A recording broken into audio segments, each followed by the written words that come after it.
தமிழ் பேசும் மக்களுக்கு அவசரமான எச்சரிக்கை. சக்தி வேணுமா? கோயில் வேணுமா? ஞானம் வேணுமா? உடனடியாக இதை தெரிஞ்சு கொள்ளுங்கோ. அவசரமான வெளியீடு.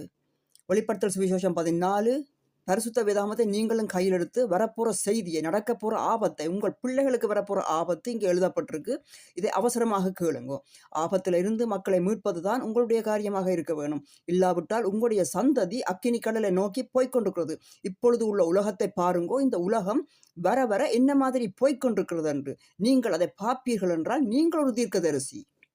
உலகத்தை ஞான கண்ணோடு, நெற்றி கண்ணோடு, கடவுள் தந்த அறிவு ஞானத்தோடு கண்களை திறந்து நீங்கள் உலகத்தை பார்ப்பீர்கள் என்றால் நீங்கள் ஞானக்கண் திறக்கப்பட்ட தீர்க்கதரிசிகள். உங்களுடைய பிள்ளைகளை அப்படியாக ஆசீர்வதித்து வளவுங்கள்.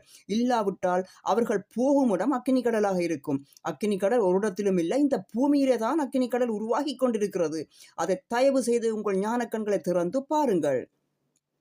அவர்களுக்கு பின்னே 3ஆம் தூதன் வந்து மிகுந்த சத்தமிட்டு மிருகத்தையும் அதன் சொரூபத்தையும் வணங்கி தன் நெற்றியிலாவது தன் கையிலாவது அதன் முத்திரையை தரித்துக் கொள்ளுகிறவனவனோ அவன் தேவனுடைய கோபாக்கினியாகிய பாத்திரத்திலே கலப்பில்லாமல் வறுக்கப்பட்டவருடைய உக்கிர மதுவாகிய கோபத்தை குறித்து பரிசுத்த தூதர்களுக்கு முன்பாகவும் ஆட்டுக்குட்டியானவர்களுக்கு முன்பாகவும் அக்கினியினாலும் கந்தகத்தினாலும் பாதிக்கப்படுவான். இதுதான் அக்கினி கடல். இது கண்ணுக்கு முன்பாக நேரடியாக இப்பொழுது பூமியில் நடக்க போறது, நடந்து கொண்டிருக்க போறது. தயவு செய்து விழித்தெழுங்கள்.